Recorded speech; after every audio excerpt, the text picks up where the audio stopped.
I love commentating remote. So much fun. Right. No logistical errors at all. All right. So we've got Bright Size versus Feint. And so it looks like Brandon's going to be here on the cart side. So we've got his view. I hope this is as exciting as it was last round, to be honest. Yeah, that was a fun match. And that team Brandon was using looks pretty cool. I like both of these. Oh my gosh, I miss Cresselia. Cresselia's so good. So on the one hand, I will say that that Feint, aka Josh, aka PogChamp over here, it looks like his team is fairly standard. But Josh likes to joke that when I left Kansas City as my native region, he kind of took over my spot. So I definitely think that there's going to be some sort of weird tech involved here. Yeah. So even though you see what looks like a relatively standardy looking team, I expect there's going to be some shenanigans here. Right. So, I mean, like I say, that it looks standard because we've got a Groudon on his team and a Xerneas and everything else that kind of supports those two. And then on Brandon's side, we've got a Rayquaza and we've got kind of that Xerneas, that X-ray, if you will. So it looks like we are going to have another iteration on the Groudon Xerneas teams from 3 years ago with, Groudon, Xerneas, Salamence, Cresselia. This one with the Tapu Koko, obviously a new addition in 2019, but yeah, it's kind of cool to see these, compare these archetypes that we had in 2016. So, X-Ray was pretty popular, had a pretty good showing at Worlds, and then obviously Groudon Xerneas was popular all year, and so we have two different variations on those themes, obviously with the new tools, but I'm sure there's at least some inspiration drawn from 3 years ago as well. What's kind of interesting about this, to me, being in Brandon's position here, he's got the Fake Out. He led with Incineroar. But it's kind of interesting because you've got Salamence out here. You want to prevent the Fake Out. You've got Xerneas here, and you want to prevent that Geomancy. So it looks like Brandon has absolutely prioritized preventing that Geomancy, making sure that special defense is as low as possible. But he has allowed that Tailwind to get up, which means that, a stab double edge might be in his future. Yeah, so interesting that the Xerneas on Josh's end actually flinched before Brandon's went for Geomancy, so it's either a speed tie or Josh's is just faster. So that's important because now that Tailwind's up, the speed boost from Geomancy has been mitigated, and so if Josh wants to try and match Geomancy before it takes a Moonblast, he has that option. The Salamence will be able to move before Xerneas as well. And based on the HP number from Brandon's Xerneas, it's probably safe to assume it's on the bulkier end. And we do see that double edge come out here, but man, that took basically no damage, which is, again, going back to what you were saying here, that does look like it's on the bulkier end of things. There is always the possibility that Josh's Salamence just doesn't have a whole lot of attack investment, maybe. Again, shenanigans can come out of Josh at any point in time, and that I wouldn't put it past him. But at this point, we're going to see that Dazzling Gleam do some damage, a non-zero amount of damage on that Xerneas, and make sure that he KOs here. And then a Roar come out of Incineroar, making sure that Josh's Xerneas has 0 boost. Yeah, that's a big turn for Brandon. He gets rid of that Salamence, takes a little bit of damage from that double edge, but really not as much as you might expect, even at -1. And so it does look like it's probably a bulkier Xerneas in general, but he does immediately get rid of the Geomancy boost from Josh's Xerneas, which is huge because a Xerneas that can't Geomancy and hasn't gotten its boost is significantly less threatening than +2 Xerneas. Absolutely. And now at this point, got rid of the extra special defense. It means that once that Xerneas comes back in here, maybe Tailwind might be out of here. Made sure that Tapu Koko was on the field, which, you don't really get to choose that, but really beneficial for Brandon here, making sure that one of the least bulky Pokemon that Josh has available just gets dragged right out. Right, and the Groudon coming in means that Xerneas has to be careful. It doesn't really want to take a Fire Punch or Precipice Blades, and you can't intimidate the Groudon this turn because Incineroar is already on the field. And following up with exactly what you said, Brandon basically from your mouth to his ears making sure that he protects this Xerneas. And we do see the Life Orb recoil on this Tapu Koko as it goes ahead and Volt Switches out of here. But yeah, Brandon wants to make sure that that Xerneas just has as much HP as possible, making sure that it's not taking any damage. Right. This Xerneas come in, you know, possibly just wanting to save that Tapu Koko for a little bit later, and actually Substitute coming out from Groudon, so a great play on Josh's end there. Absolutely. Make sure he's got that Volt Switch. Here's a U-turn here. As you said, he wasn't going to be able to get the Intimidate out this turn on that Groudon. Now that there's a Substitute out here, again, Josh understands that he couldn't get the Intimidate off this turn. He's like, look, I got basically a free sub. You don't want to take damage on your Xerneas from my Fire Punch, potentially. You can't intimidate me, so Substitute. Basically free for him. Yeah, very great sub, because like you said, Groudon can't be intimidated this turn. It was interesting to see the Life Orb on Tapu Koko. That's not really an item we've seen much in 2019. That was very much a 2017 set that kind of bled over into some of 18 as well. But did a pretty good chunk of damage to that Incineroar, to the point where, you know, any Precipice Blades, possibly even a Dazzling Gleam and a Moonblast or something like that will be able to knock out the Incineroar. And we do see that, I mean, beneficial for Josh here, that Electric Terrain being on the field because Tapu Koko got dragged out by Roar. It kind of locks Brandon into not being able to go for Spore, right? Prevents that. And I think smart play here from Josh, making sure that he goes for Dazzling Gleam and Precipice Blades, making sure that he's not getting Rage Powdered here. And then Josh, knowing that he's basically running out of Tailwind turns here and that his Xerneas isn't going to be able to get a boost, goes for the Dazzling Gleam to try and get just a little bit of chip damage on Brandon's Xerneas here. Yeah, another good turn from Josh. You know, his Groudon's still sitting behind a Substitute. And even though it looks like he's at a Pokemon disadvantage, he's got the Xerneas down pretty low. The Amoonguss is low. The Incineroar got knocked out by a Precipice Blades. And so, even though Brandon still has a Pokemon advantage, whatever that fourth Pokemon is on Brandon's side might be the deciding factor in this game. Yeah, absolutely. So basically a Precipice Blades here, if it makes a connection with both of these Pokemon, both Pokemon on Brandon's side are going to go down. Brandon understanding kind of that he needs to reduce the amount of damage that he's going to receive, takes out the Tapu Koko, maybe trying to prevent it from being able to do any damage to that fourth Pokemon that we haven't seen yet. But now at this point, Josh's Groudon being behind a Substitute, we know that Incineroar has to come in here, but that Intimidate is basically useless. And then Fake Out going into a Substitute, I mean, it's kind of a rough spot for Brandon. It really just depends on this last Pokemon. If it's Rayquaza, yeah, okay. I think Brandon can win this now that this is the Rayquaza in the last slot, because, you know, obviously Precipice Blades won't do much damage at all. Even though Intimidate doesn't go off, the Airlock will cancel out the Fire type attack move boost. Yeah. Fire type attack move boost. That's a phrase I just said. The boost of Fire type attacks from the sun, and just, if it Mega Evolves as well, it gets a little bit bulkier. And so, this is winnable for Brandon, absolutely. The Incineroar likely going to go down to Precipice Blades here, unless Josh decides to prioritize Rayquaza. But Rayquaza has a pretty favorable matchup against Groudon, and so it's certainly not over for Brandon here. Yeah, so now at this point, it's kind of a... I mean, now that we see the Rayquaza out here, yeah, it's definitely a difficult spot. So it looks like he's going for that Fire Punch, maybe trying to fish for some burns because it is not super effective. It's not boosted by the sun anymore. Earth Power coming out from Brandon here, trying to get that Substitute out of here as fast as possible. Kind of an interesting move choice, I think. Interesting move choice, but it makes sense on X-Ray because you really, really need to beat Stakataka if you are a X-Ray team. It double resists flying type moves, so it'll take nothing from Dragon Ascent.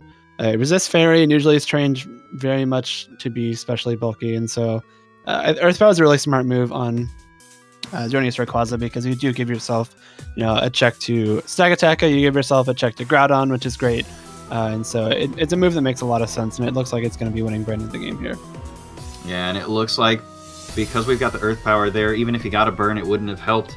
And I mean, now we've basically spotted a lot of information on both of these teams. I feel like everybody's given away quite a bit of information, so maybe not the same mind games that we had last round.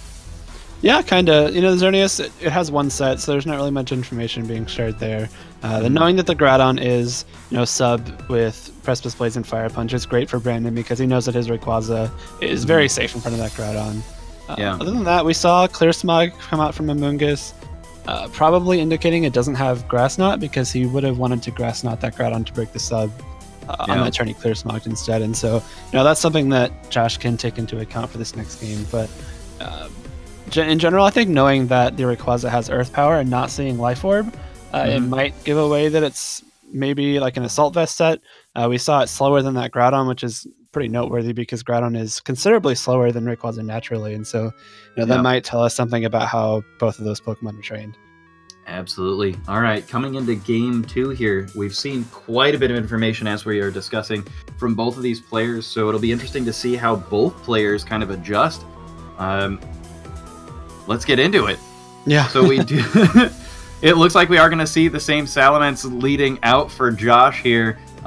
Probably like the early game positioning that he had here, but we still see Incineroar coming out for Brandon. And now, at this point, Brandon still has that threatening Roar and Fake Out. Right. I wonder if you're Brandon here, if you want to Fake Out the Salamence instead, possibly prevent Tailwind from going up and get your Geomancy up before you can... Or, sorry, prevent Tailwind from going up this turn and then be able to threaten the Salamence out after you Geomancy. Preventing Tailwind is really nice because it makes sure that your boosted Xerneas is going to have the speed advantage. And even if you Fake Out Salamence and trade Geomancies, Incineroar is usually able to survive a Moonblast from +2 Xerneas, and so you could pretty easily, knock out the Salamence and roar the Xerneas out the next turn. And so that could be a play that Brandon goes for, excuse me. But obviously, game 1 worked for him, and so he may not feel the need to switch it up either. Absolutely. So we do see the Salamence is going to go ahead and Mega Evolve. Looks like he's going to go ahead and keep that on the field as we kind of expect to see. Fake Out is going to go into the Xerneas. Yep, so same turn 1 it looks like. Yeah, not going to try and prevent that Tailwind at all, so that Xerneas is going to flinch, and Brandon's Xerneas is going to go ahead and set up the Geomancy. So yeah, as we've kind of mentioned, this worked out for Brandon in the first game, so if it worked the first time, why not try and do it the second time? But basically, now we're in a position where Josh has to make some sort of adjustments. Right. What kind of adjustments are we going to see out of him?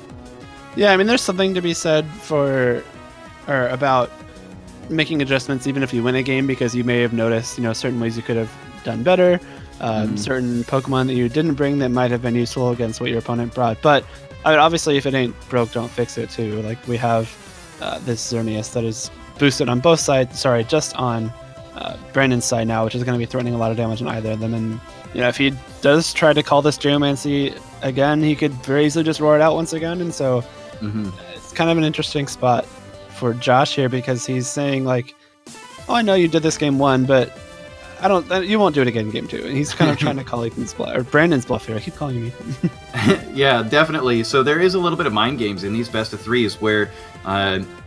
Basically, I did this thing, and it was ballsy in the first game, and you're basically saying, I bet you don't think that I'm going to do it again, but Brandon making basically the exact same calls that he did in the first game. And then Cresselia coming out, so it looks like Tapu Koko doesn't get dragged out. Josh opting that he doesn't want to bring something, instead he brings Cresselia. So what's interesting about this is that, especially in 2016, Cresselia, I mean, you get a lot of Cresselia that have this 4-move slot syndrome, right? Oh, where there's so many moves that Cresselia has available. It's such an amazing supporting Pokemon that it's really difficult to figure out what 4 moves you want on it. It's difficult to figure out what 4 moves you want on it, and even more difficult to figure out what 4 moves you think your opponent's running. Yeah. So if you're Brandon here, you have to worry about Trick Room, you have to worry about Icy Wind, you have to worry about Thunder Wave, you have to worry about Helping Hand, you have to worry about all these different options Cresselia has. Even Light Screen, Cresselia can run Light Screen really well, and so if you're Brandon, you gotta be a little bit careful about what you let this Cresselia do. So what's really interesting about this, Josh just goes ahead and goes straight away for this Precipice Blades, KOs that Incineroar, making sure that it's not able to roar anything out, and Tailwind only has so many turns available to it, and so it looks like that's not going to be Josh's motive of operation here, modus operandi. He's just gonna go for. I didn't want to use MO on, like, let's be honest. If I was gonna go MO here, whatever. Anyway, Anyway. So we got Icy Wind coming out here. So he's got a second mode of speed control here. Instead of using Trick Room, expecting Tailwind to fade out, Josh just understands that all of his Pokemon are extremely fast. So one of the things that I was kind of alluding to here is that we saw out of Ethan that Ethan had several modes that he had on his previous team, or on the team that we just saw previously, rather. Right. And so he had this Tailwind option after revealing Trick Room, and basically the opposite could have been true for Josh here. That seeing Cresselia, you're worried maybe, do you have, Trick Room after you've revealed Tailwind in the same game? We've seen that used kind of sporadically, where it's like, hey, my early game strategy is this. You respond by doing, bringing your fast Pokemon to a Tailwind match, and then I counter that with Trick Room in the late game and kind of sweep from there. Right. I think in a format like this one, where most of your offense comes from 1 or 2 slots in a game, I think it's really, really nice to have something like Cresselia that can offer you so many different options. If an Icy Wind will do the job, then Icy Wind is great because it gets a little bit of damage off too. If you need more drastic speed control like Trick Room, Cresselia can carry that. We've already seen Tailwind from Salamence, and so it's really nice for these Pokemon to have all these options. Yeah, and seeing Icy Wind coming out of this Cresselia before any of Brandon's Pokemon have the chance to move, Tailwind is still up, so he's just kind of like using these Icy Winds to keep things slowed down for when Tailwind kind of peters out, right? Yes, now this Xerneas has taken 2 Icy Winds, it'll be slower than Josh's Xerneas once again, which is really nice for Josh because the Xerneas is low enough that he'll be able to knock it out with something like a Moonblast. And we did see in the last game that this Rayquaza from Brandon is actually particularly slow, so eating this Icy Wind slows it down even further. So now we've got basically Josh in a pretty good position, I think. Yeah, I think Josh is fine here. Rayquaza pretty commonly carries extreme speed, but I don't think either of Josh's Pokemon are at a point where they would get knocked out by extreme speed. And so considering that the Xerneas on Josh's end is very, very likely going to be attacking first here. And the Groudon on Josh's end probably faster than Brandon's Xerneas. And so Josh is down to his last 2 Pokemon, but they're his 2 most powerful, and he's put himself in a pretty good spot here because Moonblast from Xerneas, even if it is Assault Vest Rayquaza, may be able to take it out just because it did take that -1 special defense drop from the Dragon Ascent. And, seeing this positioning, right now Josh has control of the Primal Weather, which is always kind of a factor that you have to keep in mind in modern GS Cup formats, right? And so Brandon kind of has to consider whether or not he wants to maintain some of that weather control. We do see this Fire Punch coming into Rayquaza from that Groudon, able to take out that Rayquaza, which means that Brandon's going to have control of this weather for the rest of the game. I thought that might have been a little bit of an unoptimal play at first because I think you want to take your knockouts where you can get them. So like Moonblast, probably going to knock out Rayquaza because it is at -1. It is super effective. Dazzling Gleam we saw did a pretty good chunk, but not just enough. And Fire Punch was able to finish it off because of that defense drop, but it was a little bit risky, I think, unless Josh knows his damage calcs way better than I do, which is quite possible and actually more likely than not. So I guess now he's in a pretty good spot because now you can just Dazzling Gleam with your Xerneas, finish off Brandon Xerneas, and throw a Fire Punch into that Amoonguss slot and take this game. Yeah, and at this point, even if you've got some sort of like Rage Powder situation going on with Fire Punch, it would be particularly difficult for that Amoonguss to take that shot. And so it looks like Josh has made, just bringing that Cresselia, having that second mode of speed control, set him up in a really good position for this game too, right? Yeah, absolutely. The Icy Winds came in super handy. Cresselia is so bulky that it was able to stomach that Moonblast super well. It got those 2 Icy Winds off, which meant that the Geomancy boosts were negated, and Josh had the speed advantage here at the end of the game. I think both players would have wanted to figure out where the Groudon's speed fell in relation to Brandon Xerneas. If the Groudon is naturally faster than Brandon Xerneas without any kind of speed control in the mix or any Geomancy boost in the mix, that's pretty big because Groudon is able to fire off something like a big Fire Punch or Precipice Blades before Xerneas can get an attack off. That's pretty important for Josh. Absolutely. Yeah, sometimes speed tiers in this format are just really incredibly important to figure out as quickly as possible. A lot of times when you're playing Pokemon, for those of you who are maybe new to the formats, this format can kind of seem like a mess because you've got such powerful Pokemon. But a lot of times you're just working on very limited information, and you're trying to figure it out as quickly as possible in as few turns as possible. Right. And, you know, especially now that we're in best of 3, which early 2016, when we had a similar format to this, a lot of these tournaments, a lot of these small like PCs and even some mid seasons, right? They were best of 1, so you only had a couple turns to figure things out. But now everything's best of 3, so we're kind of in this situation where you can lose game 1, like Josh did, right? He loses game 1, gets a good amount of information out of Brandon, and then ties it up in game 2. And now both players kind of have to adapt and rethink how they were considering their strategies. Right. Yeah, there's a lot more flexibility to be had with best of 3, and I really like how best of 3 has allowed us to play these different teams in different ways, because in best of 1 it was a little bit more see if I can catch you off guard and then win the game because of that. But with best of 3, it's way more forgiving with that respect. And so I find it kind of interesting here, not only that the Salamence is in a different slot, but that's the real mix-up. That is the real mix-up. You know, just in case he was going to fake out the same slot every time. Right. Not the Pokemon, the slot. But Brandon is the one that's deciding that he needs to change things up pretty massively. So Josh makes a pretty big change, obviously changing one of your Pokemon. That's, you know, a quarter of your team that you've brought to the match. But now at this point, Brandon has decided that he doesn't really need the fake out, but what he really wants to have is this Rayquaza out here, which feels a little dangerous when you look at it on the surface, because you've got a dragon type that's up against you know, the Xerneas, which has, you know, its self-boosting fairy moves, right? Right. It's an interesting switch up from Brandon. Seeing the taunt on Tapu Koko kind of gives away, you know, why he decided to bring it, because he does prevent the Geomancy right away. But yeah, it's kind of interesting that these two Pokemon don't really have a whole lot of offensive pressure, especially against this Intimidate. But we actually do see Icy Wind, so that's going to be pretty helpful for Brandon. That's pretty incredible. So we do have that Salamence that the Icy Wind is reduced damage because of Rayquaza's ability, reducing super effective damage to flying types, right? So that Icy Wind is only 2 times super effective instead of 4 times super effective like it normally would against a Salamence. So what this allowed Josh to do here was he got the Tailwind up, so he should still be faster than everything on Brandon's side.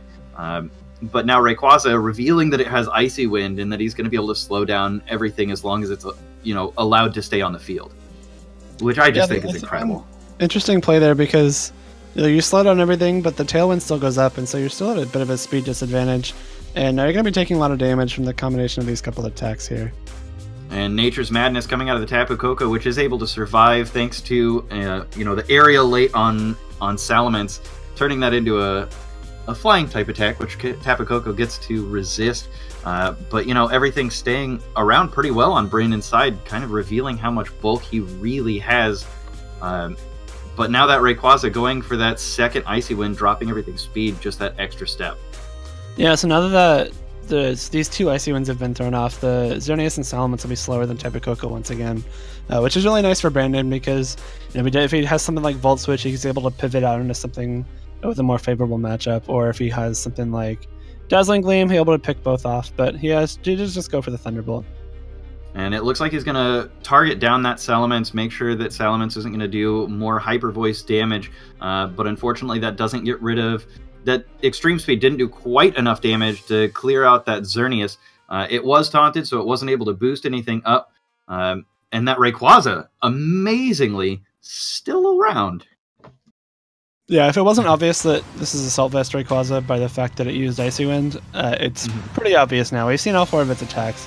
The Extreme Speed barely missing the KO on Xerneas thanks to that Intimidate, but yeah, showing it's actually pretty bulky. I wouldn't have expected Rayquaza to take that little from 2 Dazzling Gleams, but I was able to survive 2 Dazzling Gleams and a Hyper Voice, and so it's putting in some really good work here. It is able to secure the speed advantage for its teammates, and now The Xerneas on Brandon's end comes in at full. The Rayquaza is going to be able to pick off Xerneas on Josh's end if it really wants to. And so it looks like this could be a pretty free Geomancy at the cost of potentially something like a Trick Room or an Icy Wind from Josh.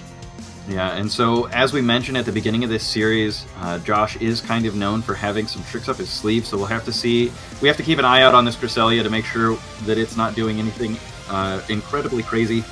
But it looks like he doesn't really want to protect that Xerneas in this case. He's just going to let it go down. But Rayquaza still sticking around, which is just incredibly bulky. Yeah. I can't believe what I'm watching right now. And so this Cresselia was able to drop the speed down to this Rayquaza, but thanks to Rayquaza having extreme speed, he's in a totally different speed tier of his own, so he doesn't really mind that necessarily. He's still going to be able to get a little bit of damage off. And Brandon going ahead and getting that Geomancy up, and now he's at +2 for his special attack, special defense, and speed. +1 speed from the Icy Wind, but still right. A considerable boost, especially since we saw that the Groudon likely is more offensively trained overall because we saw so much damage it took from that Moonblast. And so having taken next to no damage and being boosted in front of the last two Pokemon on Josh's side is definitely something you want to see if you're Brandon. And what's interesting here is that because this Rayquaza has been allowed to survive, it's on 7 HP, right? It probably won't take an Icy Wind. And as we've mentioned before, that being able to maintain control of the weather can be very important in this format. So if Brandon decides to switch out Rayquaza, which he is, he's able to switch it back in later, and right now he's able to intimidate this Groudon, which is absolutely beneficial. And then the other thing that he's able to do here is switch that Rayquaza back in and reduce the attack of any Fire Punch coming out of Groudon later, because he's going to get rid of that Sun. Yeah, very smart. I definitely agree there. Bringing Incineroar in, you get that Intimidate off before Groudon can throw up a substitute. And now if you bring Rayquaza back in, you cancel out the Sun, which will make Fire Punch much less powerful. And so even though Groudon gets a substitute up here, it looks like it's going to be faster than Xerneas going forward because Xerneas has taken those 2 Icy Winds. But at -1 attack and soon to be without Sun, it's pretty likely that this Groudon won't be able to finish off Xerneas in time before Xerneas just runs away with this game. And we saw that in the previous match that Precipice Blades was able to basically one-hit KO this Incineroar. But unfortunately now it's intimidated, so it's not going to be able to do nearly as much damage. He is going to go ahead and protect it, wanting to preserve that Groudon as much as possible, because it's a huge amount of damage coming out of that thing. And Fake Out going into Cresselia, I think that's a great call on Brandon's side. No, I agree. It's a very smart Fake Out. Yeah, he knew that, obviously you can't Fake Out a substitute.